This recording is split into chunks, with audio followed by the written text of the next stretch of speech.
I'm Tracy. I live in Seattle, Washington, and I am a divorce coach. I help women and men going through their own season of trauma, you could say. And I also do a lot of real estate investing and projecting and DIYing. So, in addition to raising two great, emotionally capable young men.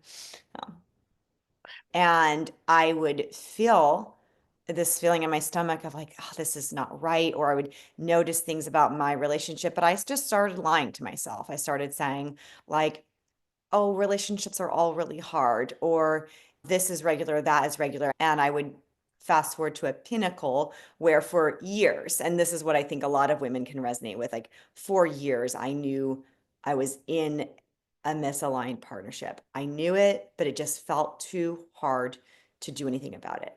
Right? It's just like, how do I leave this? He just looked at me and was like, you killed this baby. You didn't want her. And so she died, and this is your fault. I don't know how, but I know what. And so I didn't know how it was all going to happen, but I knew what was going to happen. And so I just had a goal to get out of that house. And I actually haven't thought about this stage for a while, but it was real tingly in the beginning. One night he was really angry, and I remember he just gathered all my clothes and threw them on the front porch. I mean, this is like in the middle of nice neighborhood in Seattle.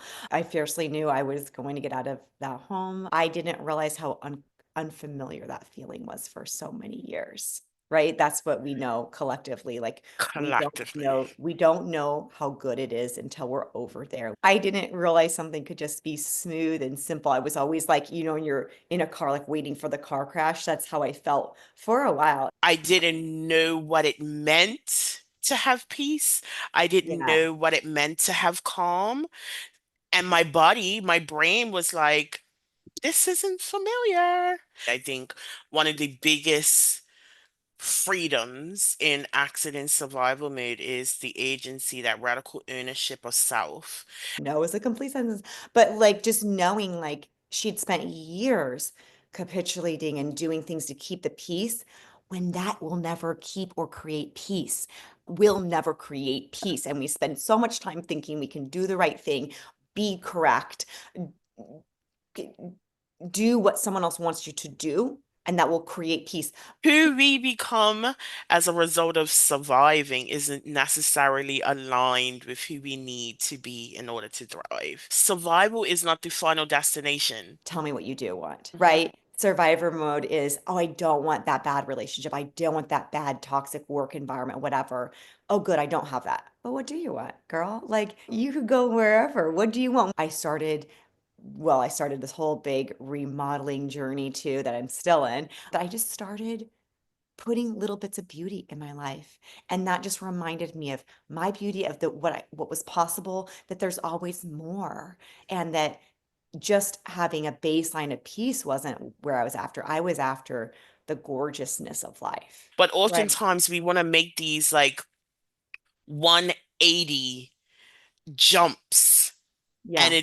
it's not always realistic for us. You don't have all the luxuries in the world. Go look at a flower. You don't have all the time in the world. Take a breath. Nothing happens overnight besides giving birth. Instead of doing all of the things, just focus on the things that are most aligned with where you want to go and where you want to be. You should be questioning yourself rather not, is this aligned? Is this taking me closer to where I need to be? And if it isn't, giving yourself permission to park it. That washing and supporting my children is my priority. So I am happy about it. I might joke or complain about it. It's cold. Oh my gosh. But you know what? There's nowhere else I'd rather be. Oftentimes we're conditioned to want certain things in Yeah. life. And because we don't recognize that we have radical ownership of our lives, we just go with the flow Yeah. and then wonder why we are unhappy. We're just looking at this new paradigm of the things women are showing us we want. We want the perfect body, the perfect skin. It's all attainable. Just pay me, right? And neat for them. I'm living my great life. There's space for all of us to be living our maximum lives without anyone's diminishing. So Yeah. it's very important, especially once we get to that place of recognizing what our values are and what our deepest desires are, to then challenge our narratives around Yeah. attaining it. right? Yeah. And challenge ourselves every day. 95% of our thoughts are recycled, and about Mm. 50% of our thoughts are blatant lies, right? So if we are not challenging these, we Uh-huh. are sabotaging ourselves Yeah. without recognition. It's like when you're at like a cusp of growth, it's always that's when it seems like we're the most susceptible to lies because you're going to do something scary. So much. We already carrying like the weight of half the world. Come on. Stop weighing yourself down. Disrupt the cycle, reclaim your life, and thrive on your own terms. And I will see you next week.